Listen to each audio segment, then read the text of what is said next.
Hey, Well, hi, hey. gentlemen. Well, hello, everybody. We made the transfer pretty easily, I think. Well, we Yeah. had to put our instruments away. Welcome, everybody. It is Thursday, 3:30 p.m. Eastern Standard Time. Welcome, U.S. term limits. You know, I realized when I posted that we had to do it a little bit differently today. We couldn't schedule it. I didn't change the title that you guys used last week. It had to do with Constitution Day. So my apologies. But on that note, I do want to thank you, Clark, for giving a shout out to my boy, Charlie Pinckney, last week. And he's my Article 5 hero, as you know, and he's the one that introduced on the very first working day of the 1787 Federal Convention, he introduced the convention mode that is in the amending provision known as Article 5. So thank you, Charlie Pinckney. There we go. Wow. Well, it's amazing you bring that subject up because, boy, that's smack dab in what my world has been today. Yeah, you were on location on a super secret assignment. And so we figured that we couldn't let it go and not acknowledge the research that you've done into this guy, because that was terrific. And I think it could change the face of how we view Article 5, at least who we give credit to for Article 5, at least that much. I mean, Article 5 is Article 5. And that brings us, obviously to what we're going to be talking about, because Ron, you're right in the thick of battle in that. So... Hey, before we start, let me, I'll introduce myself. We'll go around the horn and then welcome the new folks. So everybody, my name's Ken Quinn. I am the regional director in the North region of the country. I think it's 17, 18 states. We want to welcome you to the U.S. Term Limits live Facebook broadcast. This is about a half hour we do every Thursday to answer your questions, get you fired up to help us put term limits on in Congress. And before anybody asks the question, we cannot vote on this. So we'll cover how this gets accomplished through Article 5, like we were just talking about in a moment. But I just want to say hi, and then let's go around the horn, boys. Go ahead. Yeah, this is Ron Hooper, and so I am the Western states. We're broadcasting from Arizona today, and so everything kind of west of here, including Alaska and Hawaii. So welcome to all the Westerners that are on today. My name is Ken Clark. I'm the regional director for the Southern states, and that goes from West Virginia, Virginia, all the way to Louisiana and everything in between. And so that keeps us all very busy. We've obviously got more states than we can handle, but we do the best we can. And there's a lot of battlegrounds right now. And we hear, Ken Quinn was right. He talked about we cannot put this on the ballot.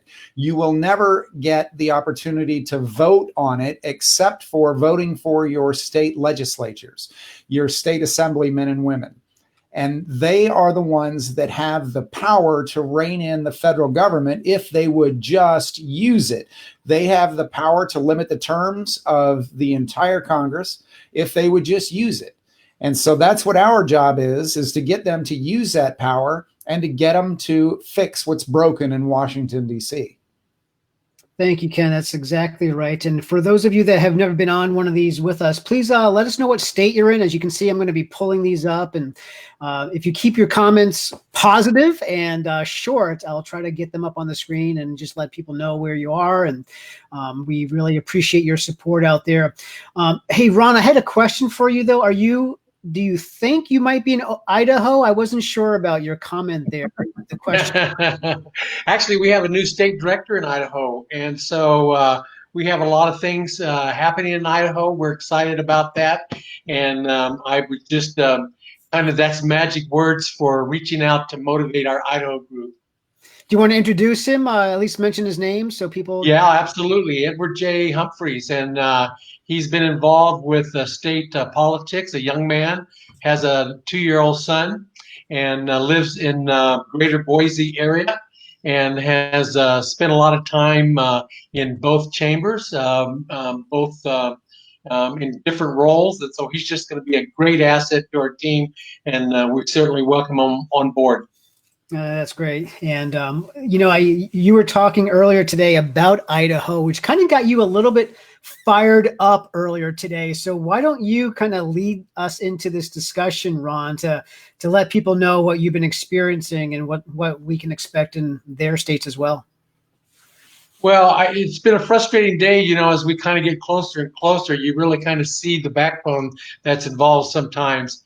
And I'm just kind of amazed, we represent the 800-pound gorilla when you think about the popularity of issues. And I'm amazed sometimes we have these groups that kind of come out of the dark that have these conspiracy things against the most important thing that our founders gave us, and that's states' powers under Article 5. And to basically kind of walk away from that, or kind of spread this rumor that you could get 34 states to do something crazy, and if that wasn't crazy enough, you could get another 38 states to ratify that craziness. It's just nonsense. And it's just very frustrating when we get so close, and here is an issue. The time has come. People are supporting this more and more across all partisan values, and for our representatives to start to back up or hedge their bets or not be stiff in their support of this can be frustrating. And we the people need to speak up and say, look, we're not going to put up with it.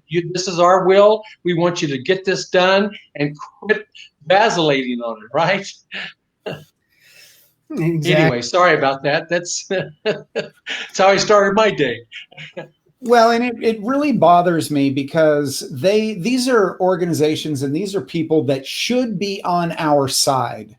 These are people that you would normally expect to be for us. And keep in mind, as we have mentioned over and over again, U.S. term limits on Congress has a approval rating of roughly 82% nationwide. I'm starting to see that, Quinn. Yeah, you get one of us out. There you go. I'm starting to get a little bit of feedback, but we've got an approval rating of 82% nationwide. That means Republicans, Democrats, and independents. All right. But there are organizations out there who use fear-mongering techniques to attack Article 5. And they do it only because they know that through that fear-mongering, they can raise a whole bunch of money for their organization. And the things that they throw out there and they throw out against us are categorically false. I like to refer to them as what they truly are, lies. They are lies. They will tell you that the 1787 convention was a quote unquote runaway and they didn't have the authority to do what they did. What that means, though, is that the United States was founded on a lie, that it was founded on a fraudulent convention. None of that is true. None of it. They will tell you that if we were to have a convention under Article 5 for the purpose of proposing amendments, that's all this has the authority to do is make a proposal. It doesn't even have the authority of law. It can only make a proposal that somehow you're going to rewrite the Constitution. Somehow you're going to get rid of the First and Second Amendments. Somehow you're going to do this, that. I've heard people say that you're going to repeal the 13th and 14th Amendment. None of that is true. It cannot happen. It is impossible. It is a lie. Do not fall for it. Do not fall for it. So, well, let me pull up on the screen here. I have a kind of funny cartoon here. Hopefully it won't mess up the audio again. So let me just move everybody out here and I want to just share this. So this is what we're up against.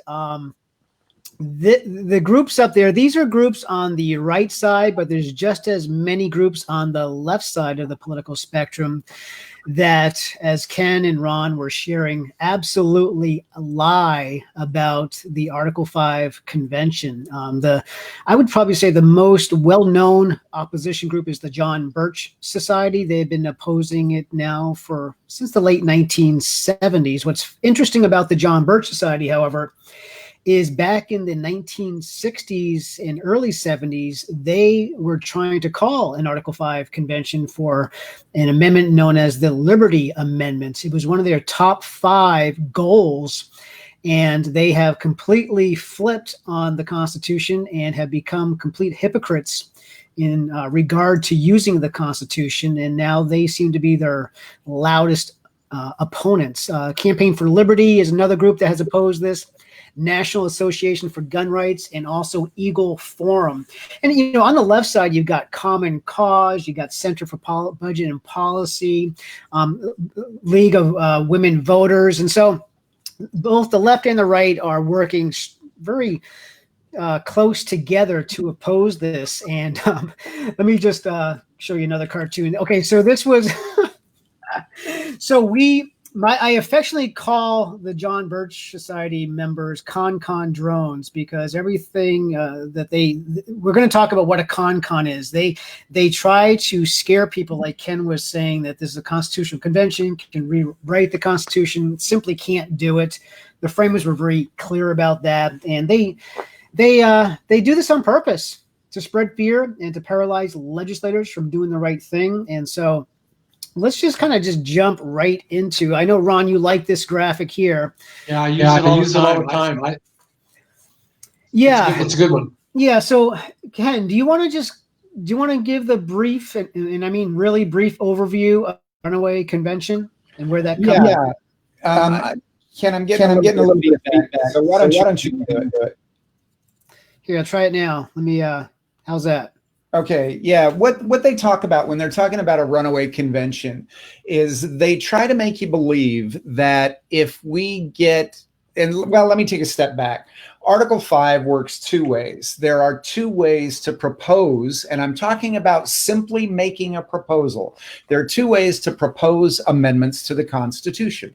Congress can do it when you get both chambers, 3 or 2/3 of both chambers, meaning the House of Representatives and the Senate, to agree to a proposed amendment. Both chambers have to get to 2/3. If that happens, it then goes, that proposal goes to the states for ratification, and it takes 38 states to ratify. 3/4 of the states must agree that that amendment should be part of the Constitution in order to get it ratified. That's way number one. The second way to propose an amendment is to have 34 states, 2/3 of the states, pass a resolution in both chambers of their house, their state house, and their state senate, calling on a convention to propose an amendment about a subject, meaning term limits or campaign finance or balanced budget or something like that.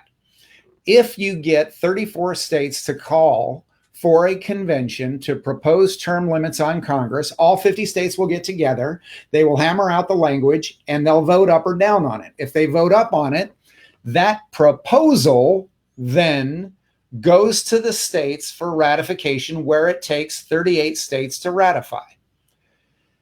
You get all these people out there claiming that if they get to convention, they can rewrite the Constitution. It's not true. They don't have the authority. They don't have the right to do it. You got to tell me, you got to make me believe that 34 states are going to pass a resolution talking about term limits on Congress, and somehow in some mystical fairy dust land that is going to turn into rewriting the Constitution. It can't happen. It simply cannot happen. All that convention can do is propose an amendment based on the single subject matter. That's it. That's it. That's all they can do. And somehow, well, then the ultimate high bar, which is the 38 states, that's what stopped the Equal Rights Amendment. Look how popular that was over a long period of time. Never did make it. In fact, it went backwards over time. And so it's a very high bar to get an amendment. So they want to throw out terms like con. They want you to believe that it's a constitutional convention and that everything is on the table. That is a bald-faced lie. Period. End of story. They are lying to you, and if you believe it, I'm sorry, but you believe a lie. Yeah, let me share what that lie. This is how they propagate this lie. And I was testifying recently, and I think many of us have heard this. And if you've been involved in Article 5 for any period of time, you've seen this online. This is what they'll say.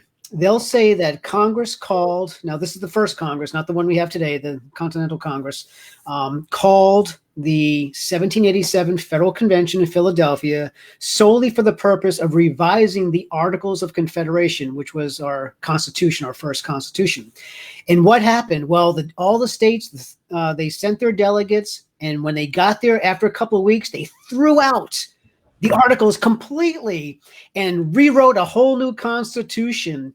And that's basically what they say. And that's all they say about it. Now, what I like to explain when I testify is none of that is true. And let me explain how and why, what I'm referring to. Number one, Congress did not call the Philadelphia Convention. It was called by the state of Virginia, October 1786.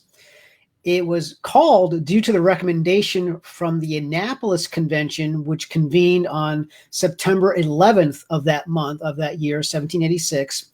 They met to deal with commerce issues. They did not have enough states for a quorum.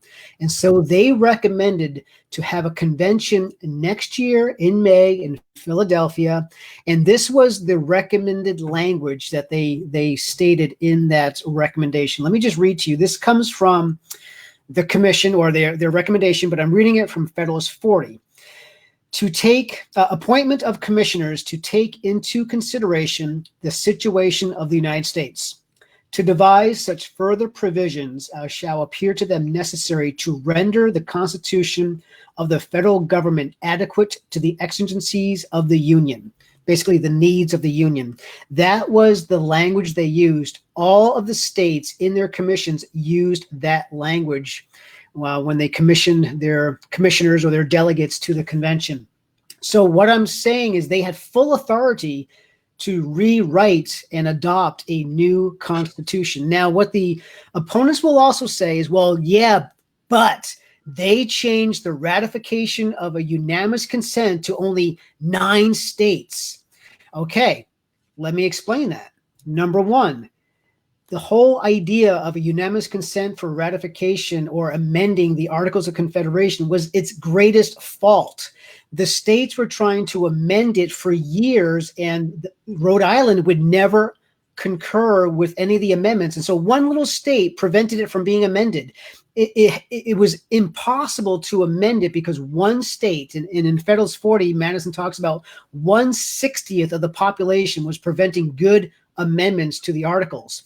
And so the requirements from the Annapolis Convention and the commission stated that all the states needed to agree to it unanimously.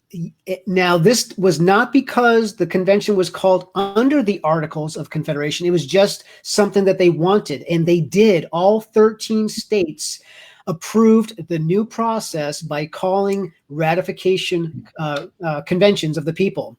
And so these two myths, that it ran away and that it violated the unanimous consent, is completely bogus. And it's a straw man argument that has resulted in this idea of a runaway convention that has never, ever happened. It didn't happen in Philadelphia, and it has not happened in over the several hundred conventions in the states and amongst the states to deal with issues since then. So that's it in a nutshell.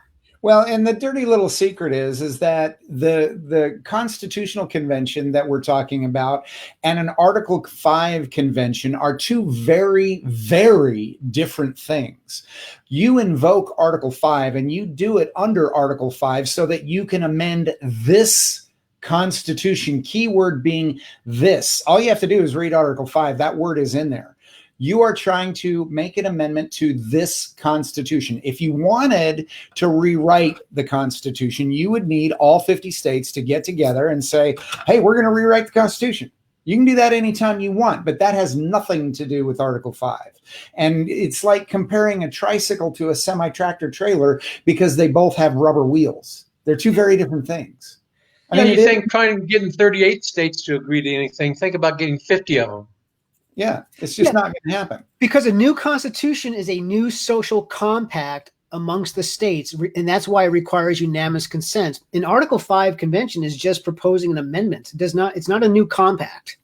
and it's just fixing the current one. And so when people understand that, if they're honest with themselves and with our own historical documents, they'll realize, that's what happened to me. I used to believe it was a con. Okay, guys, I was buying into this nonsense until I did my own research and realized I was being hoodwinked. And unfortunately, these groups out there, they are nothing but constitutional hypocrites. They're unpatriotic constitutional hypocrites, because this is the very tool the framers gave to us, the people, through our state legislators to protect our freedoms and our liberties. And it's basically somebody on their deathbed in the hospital, and you're trying to prevent the doctors from administering to them or giving that person surgery because you're afraid for no reason whatsoever. You're just afraid. And that's exactly how it's compared. Right. Hey, this is serious, and I'm new to it, but we want to confront it head on. Invite us in. We have great speakers, as you can tell. Both Kens are experts in this space. And so we want to confront this issue head on. So when you start to hear this, invite us in. Let us know how we can participate, because we need to push back on this. We are so close to really getting this done. We have a chance. Without Article 5, there is no hope. What you're saying is there's no hope. If we can't get these states to do this, then we've got to count on Congress, and we know how well that's worked. Well, and I find it remarkable that the states are the ones that created the federal government, right? I mean, the states did that. That was what the Constitution was all about. They created the federal government. They did it both with the Articles of Confederation. They did it again with the Constitution. So the states left themselves a way to fix it when the federal government became broken. And it doesn't matter if you're Republican, Democrat, or independent. I think we can all agree that the federal government is broken. They're trying to do too much with too little. I mean, that's it in a nutshell. The current Congress will not fix it. They will never, ever do anything to restrain their own power and their own term. They just won't do it. So the states left themselves a way to do it to them. A lot of people say do it for them. Yeah, I don't look at it that way. They're doing it to them. But the states have the power and the authority. The state legislators are the only ones with the power and the authority to limit the terms of Congress. They're the only ones that will do it. So that's why we need your help. We need you to get on board with term limits, U.S. term limits, our organization, the organization we work for, and volunteer. And without you, we've got no hope. But we, like Ron had mentioned, we are getting there. We are on our way. And with your help, we can make it happen. We truly can. Yeah, let me, absolutely. What I want to do, I'm going to pull that graphic up one more time and just quickly go through the differences so people can see how vastly different. So I'll just, I know the audio might get messed up for our new Ken, so just bear with me. So here is the differences between an Article 5 convention and a constitutional convention. Okay, so the action or the purpose of a constitutional convention is to propose a new constitution. Article 5, propose amendments. The power is full and unlimited for a constitutional convention, which means the whole new constitution will be adopted. Whereas under Article 5, it's limited to what 2/3 of the legislatures apply for. You need them to concur on the same subject matter. And that is clear amongst all the writings out there amongst the framers, okay? The authority comes outside of the Constitution for a constitutional convention, like Ken was saying, whereas to propose amendments is under Article 5. And then Article 5 is worded explicitly stating that a convention for proposing amendments. All right, the requirement to call a constitutional convention, unanimous consent, whereas it's only 2/3 of the states to apply for an Article 5. It's called by a constitutional convention is called by the states outside of the Constitution. Article 5 is called by Congress once it receives 34 applications. The scope of passage at the convention for a new constitution is the entire document as a whole document must be passed, okay? Whereas at an Article 5 convention, individual amendments, if it's limited, so for ours, for example, let's say we get to 34. Let's say there could potentially be 3 different term limit amendments passed potentially, and it would be whichever the states liked the most, but only one would be ratified. So it's individual amendments. So for instance, Congress proposed 12 amendments originally as the Bill of Rights, okay? But those were ratified individually. Out of the 12, only 10 got ratified in 1791, which we call the Bill of Rights. At the Constitutional Convention, you have to have unanimous consent for passage. If you go back to the 1787 convention, it was unanimous consent of the states that voted on passage, whereas in Article 5 is just a simple majority.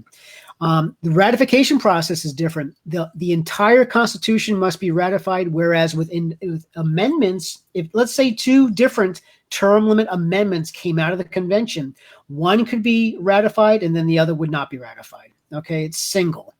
And then the last thing is only the states that ratify a new constitution are bound to it. Let me give you some history. Once our Constitution was ratified by the 9th state of New Hampshire in June of 1788.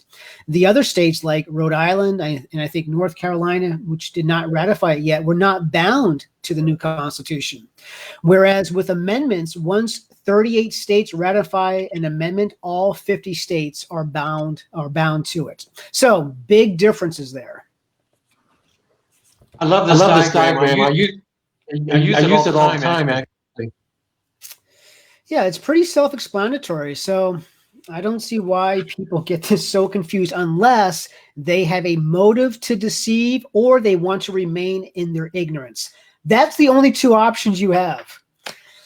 Well, I think for the most part, our opposition that are the most vocal, they have a motive. Yeah. They're not doing this out of willful ignorance or just plain ignorance. They have a motivation, and yeah, amen, Ken. It is all about the dollars. All about the dollars. If they scare people and say, we're your only defense, we're the only ones that can protect the Second Amendment, we're the only ones that can protect the First Amendment, send us your dollars and we're going to fight this con to the end. And you know what? In fact, what they're doing is allowing the country to go further and further down the hole. I mean, we're getting further and further away from our founding, and it's a shame. They're pouring gas on the fire. Every time they just keep pouring more gas, and the firefighters are outside waiting to put it out, but they won't let them meet. That's right. What really got my ire is they started harassing some of our legislators that have signed our term limits pledge. And so we want all of you to reach out and thank your legislator if they have signed our pledge. And you can go to termlimits.com pledge signers and see that list. But we need to really stand behind our legislators that have already committed to this and have signed the pledge. And we need to know that these people in the dark are coming around and harassing them and trying to get them to back up on it. So I appreciate the legislators that are holding firm that have us fine. I saw a great letter to the editor. I forget who wrote it. I don't even know what state it was in, but it's all about what we're trying to do. And he mentioned his legislator signed the pledge and the challenger did not. So, man, those are great letters to the editor because you're educating the people, the constituents of who supports this and which ones don't. And if you can confirm that, man, that is a great way of getting people to learn more about us and get more candidates to sign our pledge to get behind it. Well, and at the end of the day, we are not going to get there without your help. So everything we do is designed to help get you involved and to get these resolutions passed in our states. We care about one thing and one thing only, and that is getting to 34 states passing a term limits resolution. Once that happens, we will go to convention and we will term limit Congress. That's what we need. We can't get it done without you, but that is our focus. Everything we do is designed with that goal in mind. It's we the people, and we really need to, as popular as we are not loud enough. I think we are patriots, as somebody said early when we first started this, and we're civil people. I think it's time to really speak up and let our voice be known here. We demand term limits on Congress, just like we've had successfully on our presidents for many, many, many years. And any of the legislatures that are preventing this to happen needs to be changed out. It's just that simple. They got to start listening to the people. Anything this popular demands to be satisfied. Amen to that. Oh shoot. Okay. I want to I'm gonna close us out with a video, if you guys don't mind, when we're done here. That'll be great. I think we're good to go. Now's a good time. We are. Okay, so everyone, thank you for joining us. I'm going to play you a little video to fire you up and help us get more pledges signed. And we will see you next week, Thursday at 3:30. Goodbye, everybody. Thanks all. Bye, everybody.